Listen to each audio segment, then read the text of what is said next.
Assalamualaikum warahmatullahi wabarakatuh. Hari ini kita akan belajar materi kelas 9 SMP, yaitu materi fisika, yaitu listrik statis. Coba kalian lihat, pernah lihat fenomena ini? Yang rambutnya ke atas-atas? Atau yang paling lihat, gampang lah kalian yang menggosok-gosokkan rambut dengan sisir, lalu rambutnya seperti tertarik. Kalau kalian juga yang ini penggaris digosok-gosok rambut lalu menarik suatu kertas yang seperti ini ya, lalu ada kilat dan petir. Ini akan kita bahas di materi listrik statis.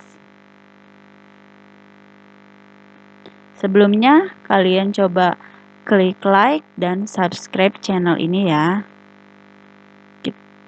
Kita akan mulai materinya ya. Yang pertama ada listrik statis, artinya listrik tidak mengalir. Statis itu artinya diam.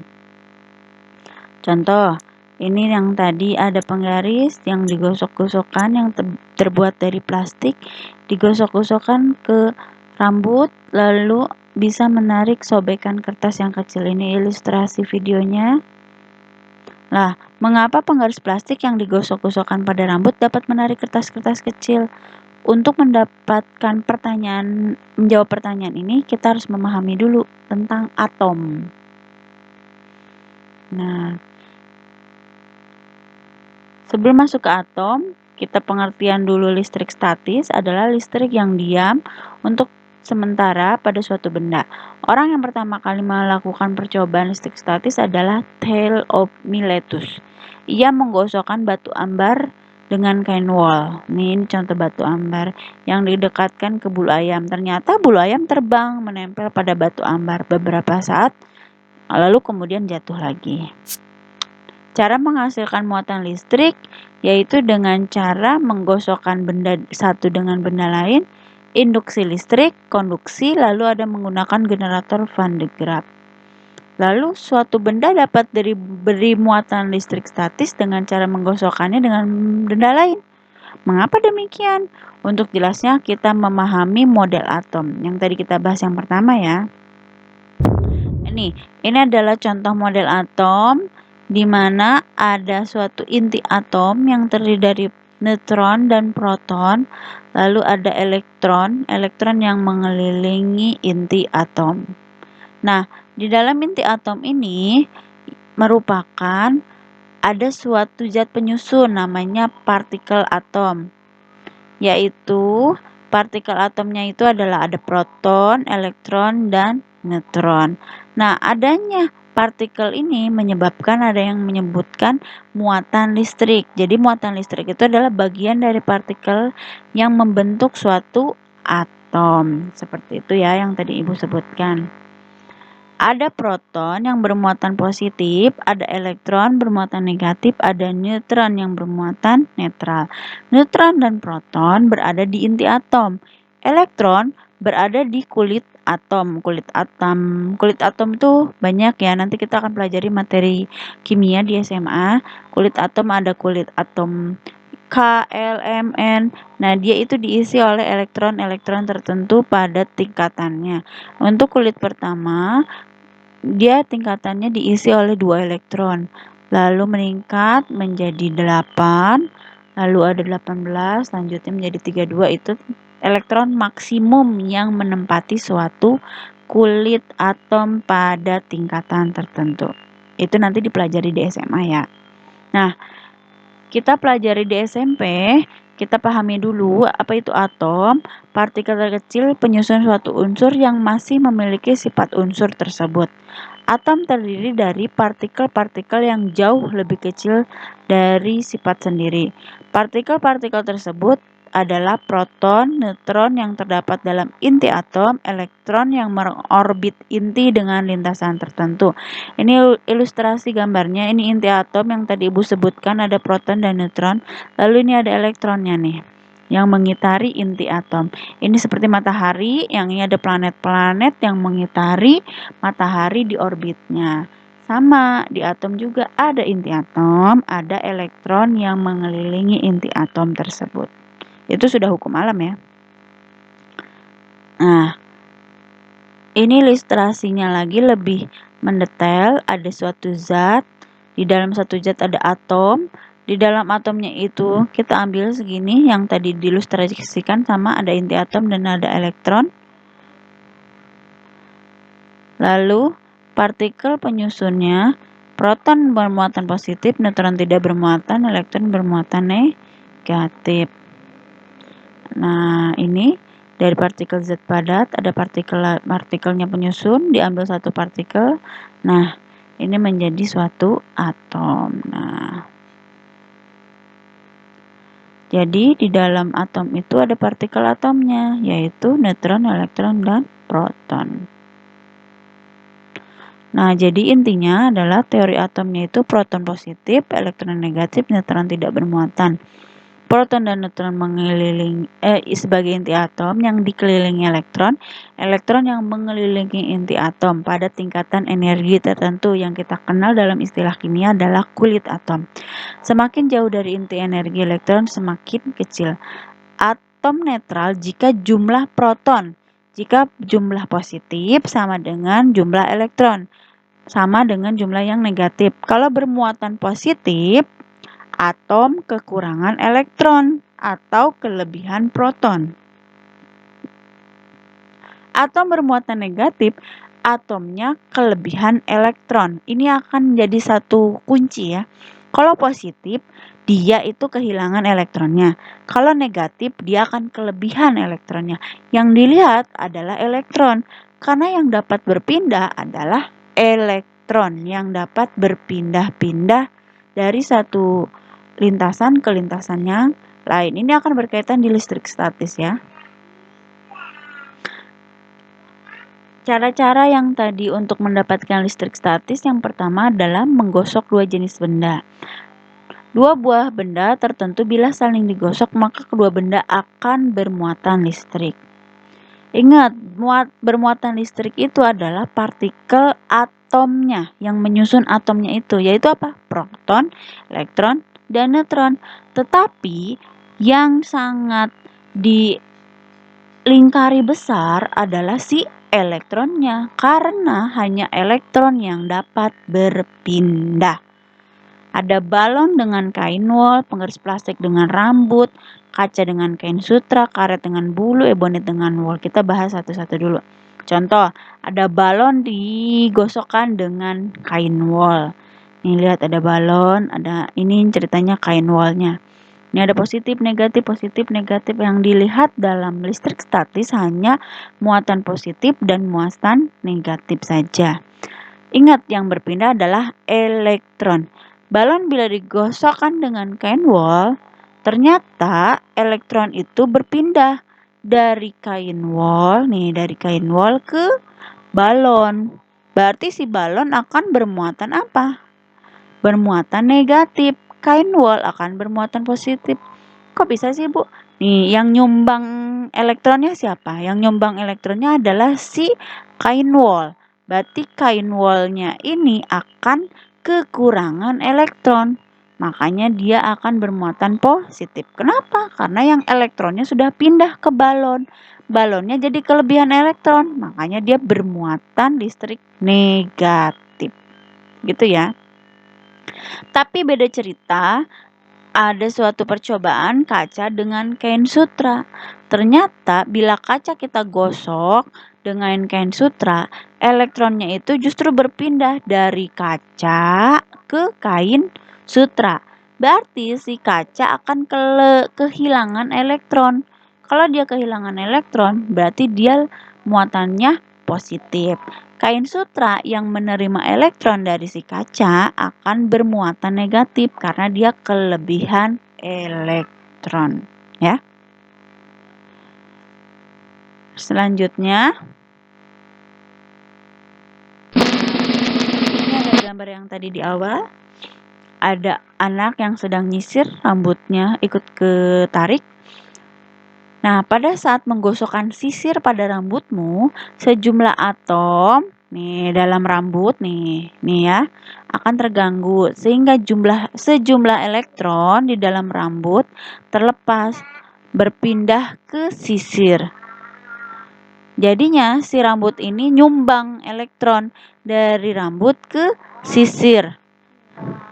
Sisirnya akan memperoleh tambahan elektron dan sisir itu tidak lagi netral sehingga sisir itu akan bermuatan negatif. Tetapi rambut yang kehilangan elektronnya menjadi bermuatan positif. Selanjutnya ada yang lain, ada penggaris plastik dengan rambut kering. Tadi penggaris plastik bermuatan listrik negatif, rambut kering bermuatan listrik positif. Berarti yang nyumbang elektronnya adalah si rambut ke si penggaris. Karena rambutnya jadi positif, penggarisnya menjadi negatif. Selanjutnya yaitu kaca dengan sutra. Kaca yang tadi sudah dibahas sebelumnya ya. Kaca akan menjadi bermuatan listrik positif, sutra bermuatan listrik negatif. Berarti yang nyumbangnya adalah si kaca ke sutra. Nyumbang siapa? Nyumbang elektron. Interaksi muatan listrik. Bila muatan-muatan listrik yang sejenis saling didekatkan, maka muatan-muatan tersebut akan saling tolak-menolak. Sebaliknya, bila muatan-muatan listrik yang tidak sejenis saling didekatkan, maka muatan-muatan tersebut akan saling tarik-menarik. Nah, udah jelas ya, kalau yang sejenis itu pasti tolak-menolak, kalau yang beda jenis itu pasti akan tarik-menarik. Seperti magnet ya, listrik pun seperti itu muatannya. Nah, yang pertama kali yang menemukannya adalah si Coulomb, Charles Augustin Coulomb. Besarnya gaya interaksi antara dua muatan listrik dipelajari oleh si orang ini. Besarnya gaya tarik. Isinya hukum Coulomb yaitu besarnya gaya tarik-menarik atau tolak-menolak antara dua benda bermuatan listrik sebanding dengan muatan masing-masing dan berbanding terbalik dengan kuadrat jarak kedua benda tersebut. Nah, ini rumusnya yaitu ini penemunya. Ini rumusnya. F-nya itu gaya, tapi karena ini kita bicara tentang Coulomb, berarti ini namanya gaya Coulomb. Yang ini konstantanya. Ini adalah muatan 1, muatan 2 dibagi jarak kuadratnya. Kita biar nggak lupa, F sama dengan K Q1 kali Q2 per R kuadrat. Biar nggak lupa sama rumusnya, berarti kita bikin singkatan kakiku rata ya, kakiku rata. Ini bisa jadi rumus hukum Coulomb. Q1 muatan listrik pertama, Q2 muatan listrik kedua, R jarak kedua muatan, F adalah gaya Coulomb, K adalah konstanta. Nilainya adalah 9 kali 10 pangkat 9. Jika tidak diketahui dalam soal, ini kamu harus hafal ya. K-nya adalah 9 kali 10 pangkat 9. Muatan listrik itu satuannya adalah C Coulomb. Muatan listrik yang kedua juga sama C Coulomb, ini CGS-nya. Tapi kita biasanya pakai yang satuan SI-nya. Jarak keduanya itu meter, jadi kalau diketahui cm harus dirubah menjadi meter. Gaya Coulombnya N Newton. Coba gaya Coulomb antara dua buah muatan akan berubah bila muatannya berubah. Jadi gaya Coulomb itu sebanding dengan muatannya ya. Kalau muatannya dimakin besar, berarti gaya Coulombnya makin besar. Tapi dia berbanding terbalik dengan kuadratnya. Gaya Coulomb juga akan berubah jika jarak kedua muatan berubah. Jadi kalau yang dekat sama yang jauh, kalau semakin jauh berarti gaya Coulombnya semakin kecil. Kalau dekat berarti gaya Coulombnya semakin besar. Pokoknya berbanding terbalik. Kita ada contoh soal, dua buah benda masing-masing bermuatan listrik 3 mikrocoulomb dan yang keduanya adalah min 2 mikrocoulomb. Tanda negatif artinya dia itu yang satu muatan positif, yang satu muatan negatif, yang terpisah sejauh 10 cm. Bila ketetapan Coulombnya 9 kali 10 pangkat 9 Newton, meter pangkat 2 per kolom pangkat 2, berapakah gaya tarik-menarik antara kedua muatan?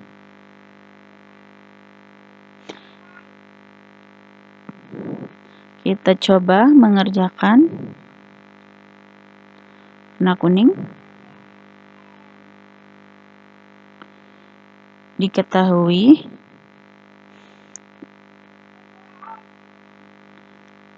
Q1 sama dengan 3 mikrokolom. Q2 adalah min 2 mikrokolom. Ini kita gambarkan.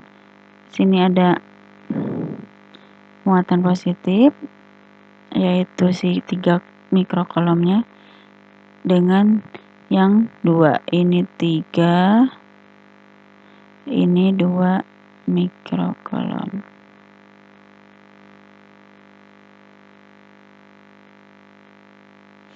Dipisahkan oleh jarak. Ini karena positif dan negatif, berarti dia tarik menarik. Ini ada R. R-nya berapa? 10 cm.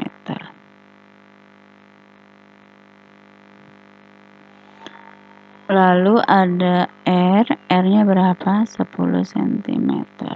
Tetapan kolomnya yaitu K 9 kali 10 pangkat 9 Newton meter pangkat 2. Mikro, kamu harus tahu ya, mikrokolom itu adalah, jadikan kolom adalah 3 dikali 10 pangkat minus 6 kolom. Jadi mikro itu di bawahnya mili, ya, masih di bawah lagi. Min 2 kali 10 pangkat min 6 kolom. Sentimeter ke meter, berarti naik 2 dibagi 100 ya, berarti 10 kali 10 pangkat min 2 meter. Ditanyakannya F. Jawab.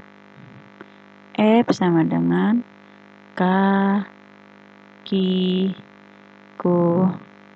rata pangkat 2.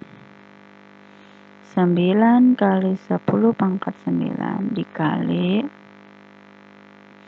3 kali 10 pangkat minus 6 dikali, karena ini min tidak usah dituliskan karena itu hanya menandakan dia muatannya positif atau negatif, kali 10 pangkat min 6 dibagi berapa? Nih, 10 pangkat min 2 sama aja dengan 10 pangkat minus 1 meter. 10 pangkat minus 1 pangkatkan 2.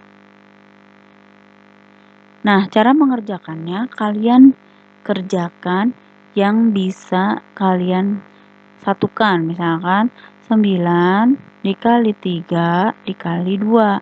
Berapa 9 kali 3? 27. 27 kali 2 apa? 54. Dikali 9.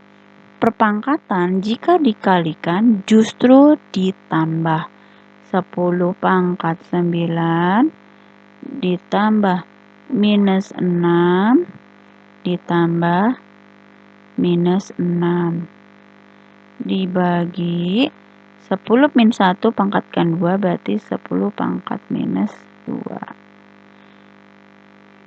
Kalian punya uang 9, hutangnya ada min 6 tambah min 6 berarti min 12. Min 12 berarti ke 9 berarti berapa? 12 kurang uangnya 9, hutangnya 12, berarti 3. 3-nya positif apa negatif? Negatif dong. 54 dikali 10 pangkat negatif 3. Yang ini 10 pangkat minus 2. Jika ditemukan seperti ini, berarti kalian harus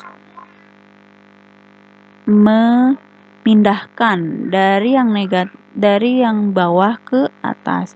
Min 2 naik ke 3. Sempit nih tempatnya. 54 dikali min 2 ke 3 berarti 10 minus 3, min naik ke atas jadi positif 2, berarti 54 dikali 10 pangkat minus 1, ya. Punya utangnya 3, tetapi kalian uangnya 2, berarti 54 kali 10 minus 1 berapa? 5,4. Sempit ya tempatnya. Ini 54 kali 10 min 1, yang ini 5,4 ya. Paham ya? Selanjutnya, jika sebuah besar gaya kolom antara dua muatan identik A dan B adalah 16, berarti diketahui F-nya adalah 1,6 Newton. Jika kedua muatan tersebut terpisah dengan jarak 3 cm, berarti itu R 3 cm. Ditanyakannya adalah Q. Berapa muatan A dan B?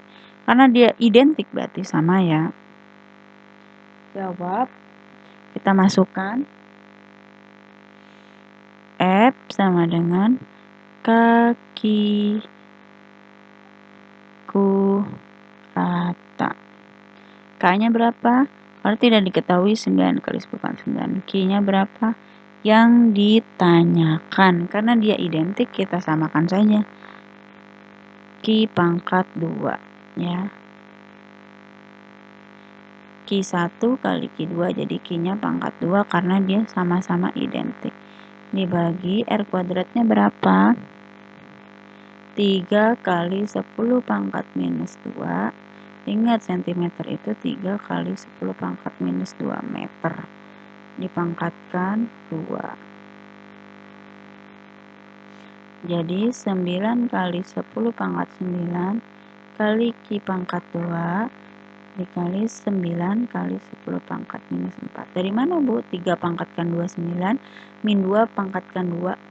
Berarti kalau pangkat minus 2, kalau dikuadrakan justru dikali, jadi minus 2 kali 2. Ini basic matematika ya. Berarti ini berapa nilai F-nya? 1,6. Ini ketinggalannya 1,6. Berarti 1,6 sama dengan 9 dikali 10 pangkat 9 kali Q pangkat 2 dikali 9 kali 10 pangkat minus 4. Terus gimana? Dikali silang atau seperti apa? Kita langsung masukkan 1,6 dikalikan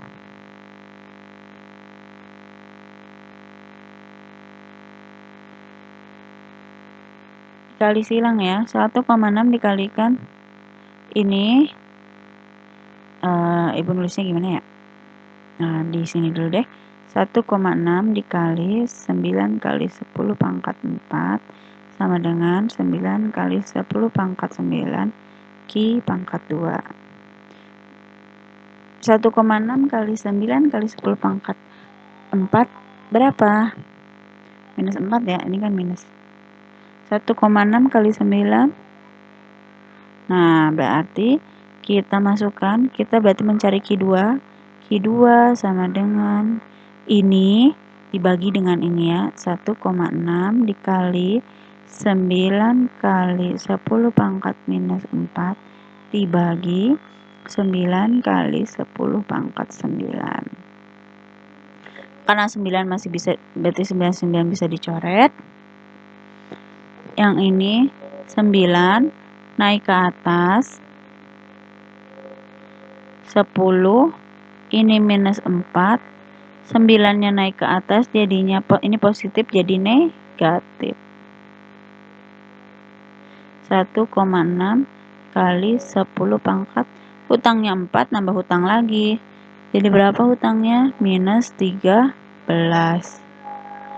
Nah, Terus kita akan mencari Q pangkat 2 ya. Ini Q pangkat 2 ya. Q pangkat 2 sama dengan 1,6 kali 10 pangkat minus 13.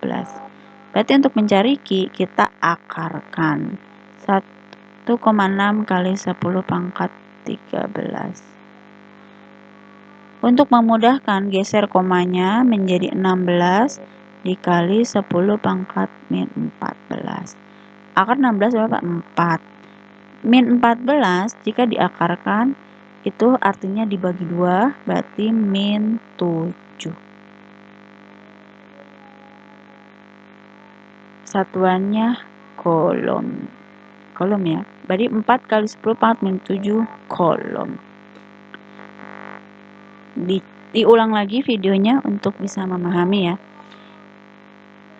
Diulangi lagi. F-nya 1,6 dikali 10 pangkat 9, Q-nya pangkat 2, per 3 kali 10 pangkat min 2 pangkat 2. Kita masukkan F-nya 1,6, 9 kali 10 pangkat 9, Q pangkat 2, 9 kali 10 pangkat minus 4. Dari mana? 3 pangkat 2 dengan 10 pangkat 2 kali 2. Ini masukkan angkanya, dikali silang 1,6 kali 9 kali 10 pangkat minus 4 sama dengan 9 kali 10 pangkat 9 Q pangkat 2. Q pangkat 2 berarti kali silang dibagi 1,6 kali 10 pangkat min 4 yang ini ya. Ruas sebelah sini dibagi dengan ini 9 kali 10 pangkat 9. Karena angka 9-nya bisa dicoret atas bawah, coret-coret. Nah, 1,6 dikali ininya mengangkat 9 naik ke atas jadinya negatif. Minus 4-nya dari sini minus 9. Jadi minus 4 sama minus 9 jadi minus 13. Hasilnya Q pangkat kuadrat 1,6 kali 10 pangkat min 13. Berarti Q-nya adalah 1,6 kali 10 pangkat minus 13 itu diakarkan. Untuk memudahkan jadi 16 kali 10 pangkat minus 14. Karena pangkat jika diakarkan itu artinya dibagi 2. Berarti 16 akar 16 adalah 4. Akar dari 10 pangkat min 14 adalah minus 7. Itu hukum dasar matematika ya. Selanjutnya adalah menginduksi dengan benda bermuatan listrik. Selain dengan menggosok, suatu benda dapat diberi muatan listrik dengan cara diinduksi dengan benda lain yang telah bermuatan listrik ya. Contohnya seperti itu. Induksi listrik merupakan pemisahan muatan listrik di dalam suatu pengantar, karena pengantar itu didekati oleh tanpa menyentuh benda bermuatan listrik. Contoh, balon yang telah digosokkan pada rambut seseorang disentuhkan ke suatu dinding netral dan ternyata balon tetap menempel pada dinding. Nah, artinya balon yang telah digosok menempel pada dinding ini, lihat dari muatannya. Balon telah bermuatan negatif, dinding masih netral. Nah, negatifnya itu nempel ke si dinding yang bagian positif. Dia akan memisahkan sendiri antara muatan positif dengan muatan negatif. Itu disebutnya dengan induksi. Nanti ini akan menjadi dasar pembuatan elektroskop. Nanti Ibu akan bahas di video berikutnya tentang elektroskop. Lalu pembuatan listrik dengan cara konduksi. Terjadi kontak langsung dari kedua benda sehingga elektron mengalir dari satu benda ke benda lainnya. Ingat yang mengalir itu muatan elektron atau muatan negatif. Nah, yang ini ngalirnya ke sini, berarti ini nanti jadi muatannya negatif. Kalau yang B itu ngalirnya dari sini ke sini, berarti yang B-nya itu akan menjadi bermuatan positif karena kehilangan elektron. Beberapa bahan yang tergolong konduktor yaitu perak, tembaga, logam. Yang jelek atau namanya isolator air, tanah, badan manusia. Isolator berbagai plastik, karet. Pada bahan yang tergolong isolator, elektron-elektron pada setiap atom diikat dengan kuat. Sehingga dalam keadaan normal elektron-elektron tidak bebas bergerak. Karena bahan isolator sukar menghantarkan muatan listrik. Terima kasih atas perhatiannya. Mohon maaf jika ada kesalahan. Jika masih kurang paham bisa diulang lagi. Jika masih kurang paham juga bisa ditanyakan langsung ke Ibu via nomor yang kalian telah punya. Terima kasih. Wassalamualaikum warahmatullahi wabarakatuh.